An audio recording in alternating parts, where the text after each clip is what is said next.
We are on the brink of a mental health crisis, and this is why I am so appreciative of the folks over at BetterHelp. They provide the largest online counseling platform worldwide. They change the way people get help with facing life's challenges by providing convenient, discreet, and affordable access to licensed therapists. BetterHelp makes professional counseling available anytime, anywhere through a computer, tablet, or smartphone. Sign up today. Go to BetterHelp.com and use the promo code SolvingHealthcare and get 10% off sign-up fees. COVID has affected us all, and with all the negativity surrounding it, it's often hard to find the positive. One of the blessings it has given us is the opportunity to build an avenue for creating change, starting right here in our community. Discussing topics that affect us most, such as racism in healthcare, maintaining a positive mindset, creating change, the importance of advocacy, and the many lessons we have all learned from COVID. If you or your organization are interested in speaking engagements, send a message to quadcast99@gmail.com, reach out on Facebook at Quadcast, or online at drkwadwo.ca. Welcome to Solving Healthcare. I'm Kwadwo Kyeremanteng. I'm an ICU and palliative care physician here in Ottawa and the founder of Resource Optimization Network. We are on a mission to transform healthcare in Canada. I'm going to talk with physicians, nurses, administrators, patients, and their families because inefficiencies, overwork, and overcrowding affects us all. I believe it's time for a better healthcare system that's more cost-effective, dignified, and just for everyone involved. Welcome back, Qualcast Nation.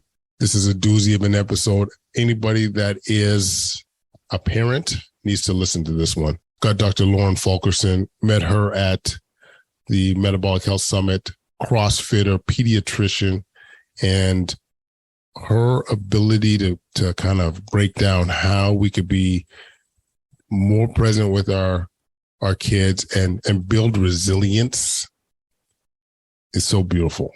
Like, I really enjoyed this episode with Lauren because it came with practical tips that I will be applying to my kids and to my family, straight up. Taking care of yourself to make sure you can be more present, being with the kids' emotions, such an important factor. Creating a safe space for your kids, letting them know that your environment is a safe place for them, such an important message and theme. So without further ado, let's do this. Dr. Lauren Fulkerson. All right, Qualcast Nation, welcome back. We got the one and only Dr. Lauren Fulkerson, who I must say I'm a big fan of. We got to meet in Santa Barbara for the first time. CrossFit enthusiast. I can't believe the pipes on Lauren. Like, it's ridiculous. But thanks for joining us on the show. It's great to be here. I'm really excited. It was such a great time meeting you there at the Metabolic Health Summit. So. It was a lot of fun. Like, for me, it was like our first in-person real encounter. So it was a lot of fun. And what really got us going, like we talked about, health in general and the wellness of adults, but specifically kids. Like, you're trained as a pediatrician, and one of the things that we were talking about was with all these school closures and all the impacts we've had on our children, like, how do we foster and create some more resilience amongst them? So maybe I'll just start off with what your impression over the last 2 years has been. Yeah, I mean, it's been, I think, nothing short of tragic. I'm, of course, with the pandemic and the loss of lives, but I really, what drew me to you and, a lot of the things you're talking about is just the impact of just the whole pandemic on our mental health. It's absolutely been destructive. And especially, I say especially kids, but I think it's just hands down across the board. And I feel like even prior to the pandemic, we were already in a dangerous spot, I think, with not only our health, which we talked about, like our metabolic health. And I think that's what landed, a lot of people sicker than they should have been with this, based on their metabolic health. But I think that our mental health was already really not great and pretty tenuous. And so with the lockdowns and the school closures, the isolation for kids, I mean, so, I'm going to speak more specifically towards kids, but for me, this is definitely across the board with adults as well, of course. But the social isolation for kids was pretty profound. And I was actually in Hong Kong when it started because I'd been living there for over 9 years. And it's really interesting because we had so few cases. Their policy was zero policy, which I knew would blow up in their face at some point, which it did.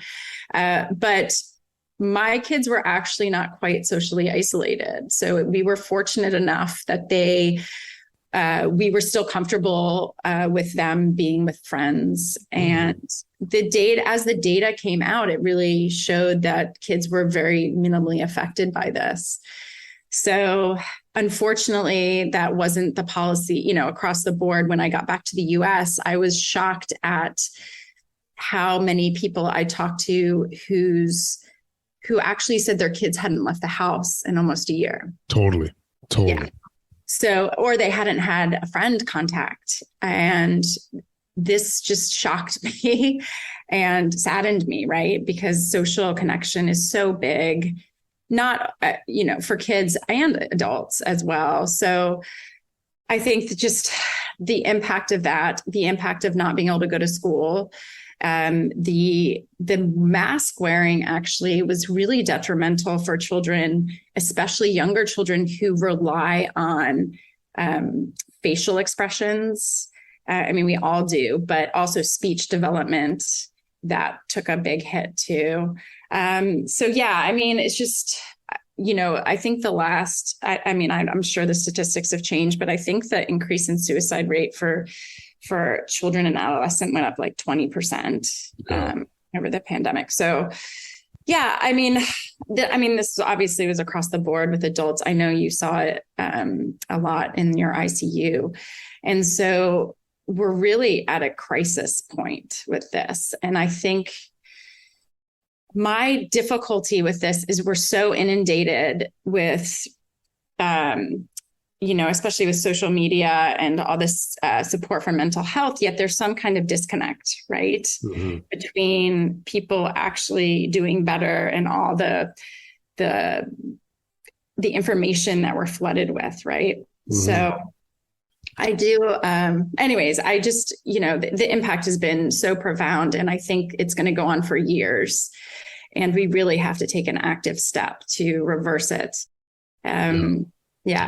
That's exactly my concerns, is that, these policies, the way we approach things can have such a long impact on our kids, how they'll effectively raise their own kids. I think honestly, some of this could be generational. And Absolutely. And I think I was keen on talking to you, Lauren, about what we could do about it. I like when we were chatting, you had awesome ideas in terms of, let's not just take a backseat about this and be reactive. Let's try and be proactive to a certain degree. So what are some of the things that in your mind come up in terms of how we mitigate some of this shit? Yeah, absolutely. I've actually been doing parenting work with a woman called the Conscious Parenting Revolution. And I honestly think that I've been doing this with her since I was in Hong Kong, and more specifically over the last couple of years. I think there's a couple of things that we have to do. And we've been doing this with our parenting work even pre-pandemic. Number one is, as parents, and even if you're not a parent, but you have an impact with children, right? Teachers, healthcare providers, anything like that, we have to get centered with ourselves first. We have to be able to manage our triggers and our emotions so we can help guide our children.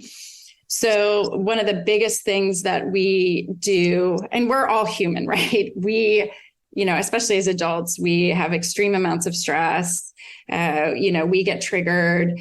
we have all these things, and these translate to our children as well. So one of the biggest things we promote in our, I think it really comes down to how we parent our children and how we allow them to have the feelings that they have. So I think one of the biggest things, or a few things that we really talk about. So we do not do a controlling form of discipline. So we talk about a guidance approach to discipline. And that meaning is that we treat children like they're people too, right? Mm. And I think we forget this sometimes. And this, like you said, this is very generational. Most of us were raised in a controlling form of discipline, I would say. I mean, just generationally, like that's how a lot of us have been raised. And so we don't really have the tools to be able to, manage our kids' emotions and failures and things like that. So one of the biggest things that we really have to focus on is allowing our kids to have their emotions and not be sucked into their drowning behavior. So what I mean by that is, if a child is going through a difficult moment, like all behaviors, disruptive behaviors, are due to unmet needs that they have, mm-hmm. whether the child is hungry, tired, being bullied, there's a huge need for psychological and physical safety. And if a child doesn't have those things, that they're going to act in disruptive ways that we don't like, right? That either tantrums, not wanting to go to school, all these ways that we don't like. And I think a lot of us have this initial reaction to, not figure out the underlying need of what's going on for that child. Mm-hmm. So I think that, going back to your thing of how we can create kids that have this resilience, is we have to be able to talk to them and allow them to have the feelings that they have. Yeah. And so I think, for example, if a child is acting out, instead of trying to control that behavior, is really sitting with them in the discomfort and the pain of what they're going through. Mm-hmm. So I'm trying to think of, just examples of my children, of when they are suffering and they're in pain. As a parent, the first thing you want to do is fix it. Mm-hmm. And you don't want your child to be in pain. But the way that children and people develop resilience is getting through that pain and realizing they can get to the other side of it, or the other side of a failure. So being able to sit with a child and recognizing that their disruptive behavior is not out of disrespect. It's not because they're bad children. It's not because they're trying to be mean or hurtful, is that they're having something going on within them that is painful, right? And so to be able to sit with a child and be with them when they're drowning, that's not the time to kind of teach them a lesson. That's not the time to try to fix it. It's really the time to sit with them in their discomfort. And I think a lot of kids are just going through so much pain and confusion with the pandemic, even pre-pandemic. So I think that's just one of the things we really talk about in our parenting, is how to not fix your child when they're in this pain and discomfort. So right? Allowing them to basically sit in it, be in it with them, yes. And like really kind of do your investigative work and determine like what is driving this. Exactly. Is it, as you said, are they being bullied? Is it anxiety? Is it, is it poor sleep? Whatever it might be, it's just, put on like which what you're describing obviously takes a lot more effort than just stop yelling. Yeah. That's a common one in my house. Yeah. Put your clothes back on, stop yelling, stop punching your brother in the neck. Yes. But what you're describing obviously makes sense. It's just takes a lot of bandwidth. Yes, exactly. I'm glad you brought that up, because it does take that extra moment, right? And like you said, I really like that word. We actually use that a lot, bandwidth, right? If you come home and you have zero bandwidth, you will not be able to manage that disruptive behavior, that fighting between your kids. And I'm sure you've experienced it. I've experienced it. We all experience it, right?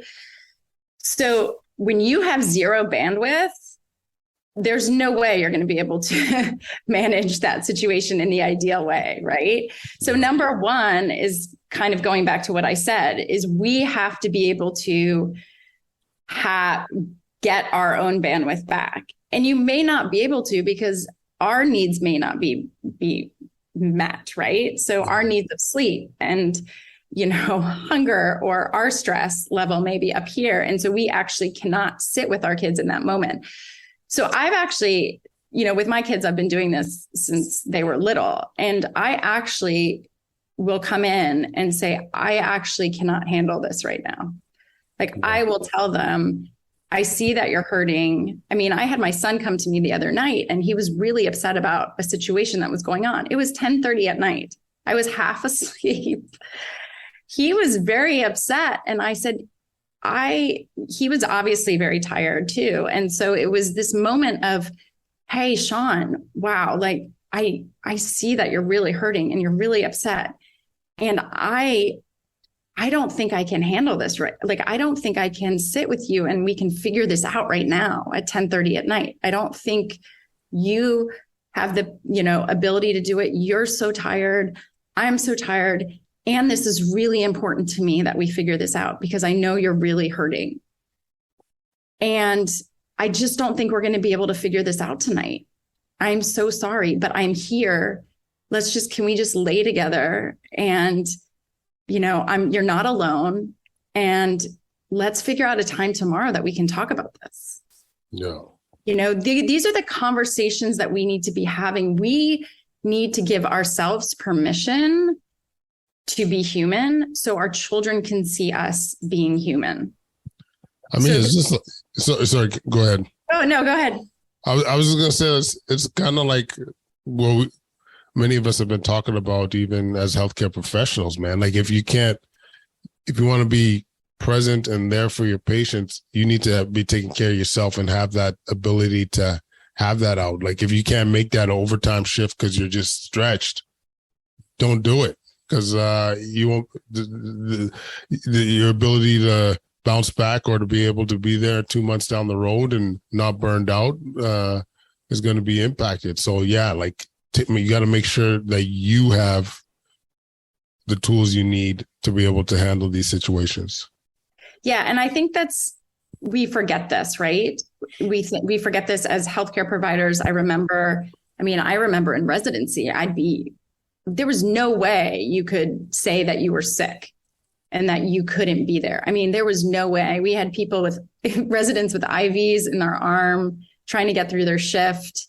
I mean, I remember being sick and so sick, and there was no way I should have been there, right? I'm sure you've experienced this, right?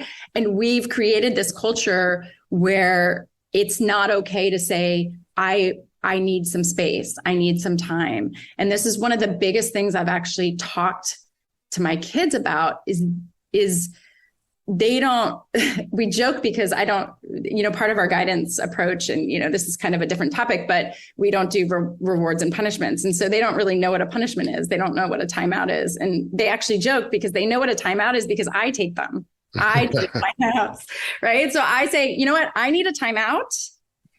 But what this does when we can voice these things with our children is we're giving them permission to do the same thing. We are giving them permission to say, I'm hurting right now. This is really hard, and I can ask for help. Or so when I do this and I model this for them, and no, I'm not perfect by any means, but they actually develop so much empathy and consideration because they look at me and they will notice if I am starting to get triggered, and they will look at me and they don't take it personally, which is so huge, right? So as a recovering people pleaser perfectionist, which I think a lot of us are, for them to look at me, I always, you take things personally and you think it's your fault. When I start getting triggered, my kids, instead of thinking it's their fault, they look at me and they say, Mom, are you okay? Did you have a bad day? Are you tired? You seem like you're really upset. right? When I'm starting to get maybe triggered at them and maybe starting to get upset at them for something that's really nothing to do with them. And I stop, and it gives me that moment to say, yeah, you know what? I had a really bad day. I'm really stressed out. I need 5 minutes. So this is actually creating empathy and consideration in our children. And it also gives them permission. So my kids now will say, I just need some space right now. Like if they're really upset, I need some space right now. Can we talk about it later? Right? So I think it's just creating this language of us not pretending to be perfect, so our kids don't think that they have to be perfect. Wow. I don't take this the wrong way, but I cannot picture my kids doing the same thing. Do you know what I mean? Like they're just so far away from that. I mean, they're younger, but holy cow. But you know, it's time, and you're right. It does take more time to sit there and have these conversations with them. And you're right, you can't do it when you don't have the bandwidth. But, and like you said, you can say, stop yelling or go to your room. And what you're probably going to do is create more problems down the road that are going to end up taking longer, right, to solve later. So, right? So maybe walk me through this. So like one of my kids just punches his younger brother in the neck. Yeah. And not really showing much in the way of remorse. Everyone's crying. Like, I'll straight up, he's normal in the normal circumstance. He's going up to his room and he apologized to his brother after. But Lauren method? How am I pivoting here?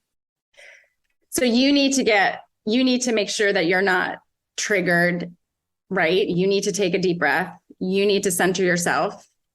Right. So one of your kids punched the other one, right? Yeah. It depends on how escalated they are, right? If they're really escalated, you are not going to fix this problem right now. You're going to say to the one that hit, wow, you were so mad that you punched your brother. I'm not okay with this, but I see you're really upset about something. Right. And he's going to say, yeah, Dad, I'm so mad because took my toy, took my toy. And then you're going to turn to your other son and say, I am not okay with him punching you. I am so sorry that happened. He was really upset because you took his toy. And then what is your son going to say, you think? What's he going to say? He'd be like, yeah, I don't know. Yeah, exactly. Like, you know. Yeah, I don't know, but maybe, yeah, like the, hold on a second. The one, the punchy or the punchy, or the puncher or the punchy, what would they say?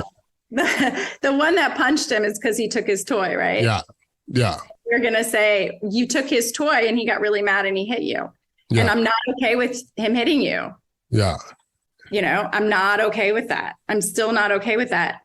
And he's really upset because you took his toy. Yeah. Right. So you actually have to become the mediator in between this like situation, right? Yeah. And you may not be able to fix it in that moment because their emotions are so high. So you're going to have to say, I want to talk about this because I'm not okay with what happened here. And you guys are both really upset. So let's all take a break. So you're not punishing one or the other. You're not taking sides for one or the other, right? You are basically neutral, right? Yeah. You're not okay with that. Of course, you're not okay with the fact that he punched him, right? Yeah. But you're kind of in the middle, and you're taking mediator. So it's developing a lot of skills, you know, and this happens a lot over time. But it's so fascinating to watch as I think, going back to kind of resilience and grit and kind of teaching this in our kids is we really have to let them separate and individuate. I think as parents, we feel like all their behaviors are a reflection of us and how we're doing as a parent. And what we have to do is we have to accept them for who they are and what they want to achieve. And we have to I think we have to separate what we want for them versus what they really want. Right. And their passion and their desires. And so I think this is really hard, right? I mean, we want our kids to be happy. We see that they're going to, I think the hardest thing for a parent, for me, the hardest thing is watching them fail and watching them hurting. I mean, this is hard for anybody that you love, but especially a child, right? Yeah. But I think if the way that kids learn and become resilient and have this grit that we eventually want them to have, right? I think it takes time to develop, is we have to let them fail and mess up. Yeah. And we have to be there to say, wow, that really sucked. Like you messed up, or hey, you didn't play the best you could, or that really sucks. And you have to sit there and be like, I'm here and I love you. And it's okay that you messed up. Like I think we tie like their successes and in school and their successes with friends and their, especially sports, their worth. Yeah. And this happened for me, growing up, my worth, I wasn't athletic, so it wasn't sports so much, but it was academics, right? And so if I failed at academics, like I didn't know what else there was for me, right? Yes. So I think we have to, it's really hard. I mean, as adults, I think I'm trying to get out of that, like, wow, my worth is tied into what I achieve, or that I don't fail. Or like you said, with your healthcare workers, is like to be able to say, like, I can't do this. That doesn't mean I'm a failure. That doesn't mean I'm a bad physician or nurse, or this just means that I just can't do this right now. Right. And so I think for our kids is we really need to let them feel their feelings, let them know that they're okay to have those feelings, and sit with them in that. Yeah. In those feelings. And I think a lot of times, and I've been guilty of this many times, but we see them in pain or we see them angry and we're just there like, oh, it's not that bad. It'll be better tomorrow. Don't worry about it. And what we're doing is we're actually dismissing all those feelings that they're having. Don't cry, right? That's a common one. Like, don't cry. Like, don't cry. Like, I think that's a common one because we can't sit with that discomfort of them. It's hard for us. It's so hard for us, right? Yeah. So I hate it. I mean, I hate it. That's the worst. That's the worst to sit there. And it takes a lot of practice and to be like, yeah, I'm so sorry. You're really hurting. This sucks. I mean, when we moved from Hong Kong, it was the most gut-wrenching thing to watch my kids because they grew up there. And I just remember laying in bed with my then 13-year-old, he's 15 now. And he had so many friends there. And he was just bawling his eyes out. I mean, just gutted. And he said, Mom, this is so hard. I miss my friends. I'm so alone. And I said, I know. I had just laid with him for like 2 hours and we cried. And I said, I know this sucks. This is so hard. And I can't make it better. And I'm not going to tell you it's going to be better tomorrow or in a month. I don't know. Right.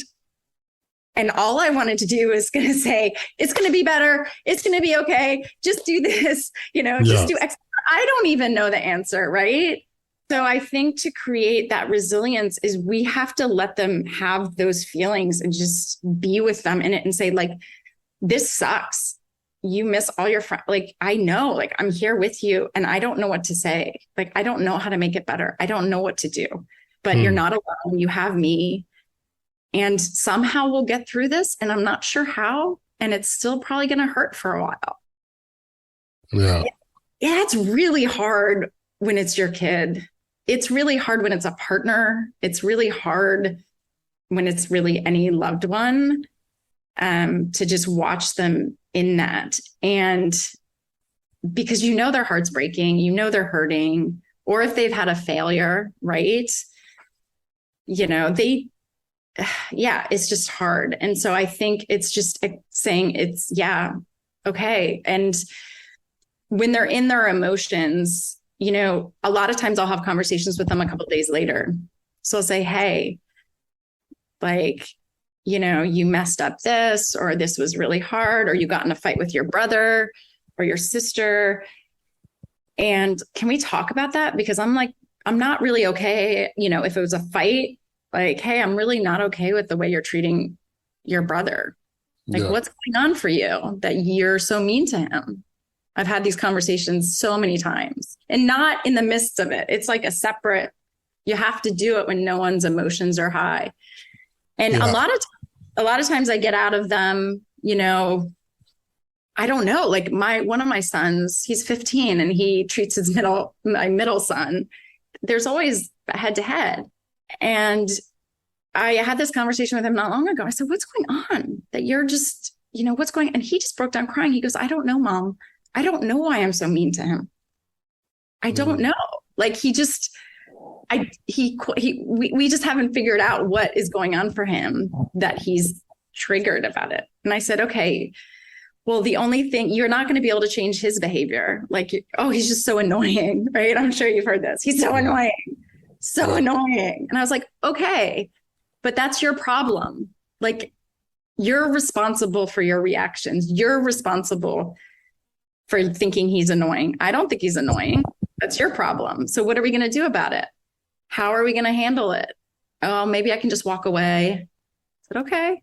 You know, so yeah, I mean, it's a lot and it's complicated and there's a lot of topics, but I think, you know, going back to kind of resilience and all this mental health stuff with our kids is our kids need to feel safe at home. Mm-hmm. They need to have a safe space. And I've talked about this with my kids too. I said, we need to have a safe space because it's nasty out there, right? Mm-hmm. People are mean, things are scary.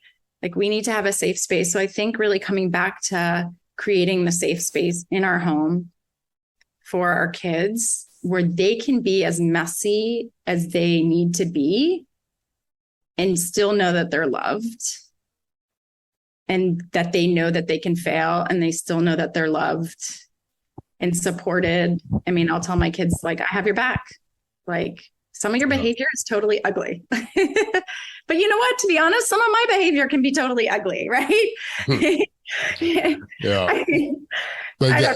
I really like that idea of the kids knowing always, you know, in this messy world, we have your back. You're always going to be loved. Mom and dad are there and aren't going anywhere. And I think knowing that home is a safe environment where you can show your true colors. Mm-hmm. You could be you. I think can only help when it comes to overall well-being. Yeah. Yeah. Yeah, we all need a safe space. We all need to feel like we belong. And we all need to feel like we have people in our lives that we can be really messy and ugly with. Because, you know, just going back to like kind of the mental health and just this spans across adults and kids is people are not going to necessarily ask for help. Like I've gotten to the point where I've had to ask, you know, but it's really hard. What we have to be more aware of is people are not going to ask for help when they're struggling necessarily, but they will not behave it'll be messy. Their behavior will be messy and it'll be things that we don't necessarily like, right? Mm-hmm. But we have to look beyond that and say, what is going on for this person that they're yelling or fighting or, I don't know, like withdrawing from school, like we have to start not expecting people to ask for help. And I say this across adults and kids, that people will be struggling and we have to start being aware of that their behaviors, we have to pay attention to the behaviors, right? Like, why is this person acting differently? What's going on? Why is this, because people are not always going to ask for help. It's scary to ask for help, or they don't know how to ask for help. I was just going to say that sometimes they just don't. They don't know. They don't know how. Yeah. Man, Lauren, there's some fundamental, awesome points that you brought up here that I'm going to be bringing back to our household. Actually, some of this, I must say, my old lady has been a proponent of, but Dad needs to do a better job of, for sure. Well, you got to take care of yourself. You got to take care of yourself, right? So you can be there. And yeah.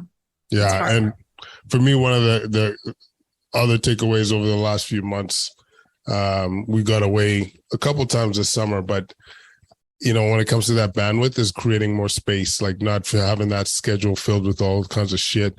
Because once you have that space, dealing with these circumstances is a lot easier than when you're on 4 hours of sleep or you've been running around and your head's full. And so, that's another big takeaway for me.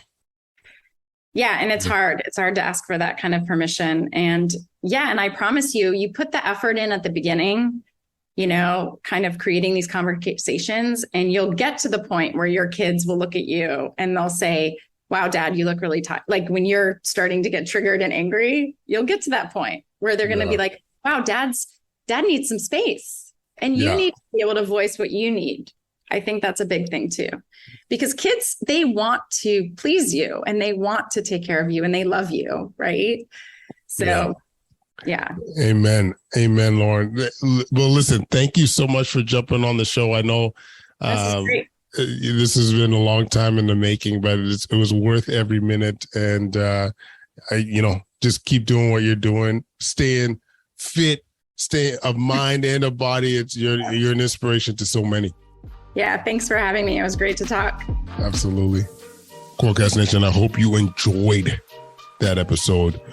Follow us on Instagram, TikTok, IG, YouTube, Facebook at Quadcast. Leave any comments at quadcast99@gmail.com. Don't forget to leave that 5-star rating. Change the boogie, you know what I'm saying? Check out Solving Wellness, solvingwellness.com. Reducing burnout amongst healthcare providers, making that difference. Anyway, folks, thanks so much for tuning in. We love you. Connect again real soon. Peace.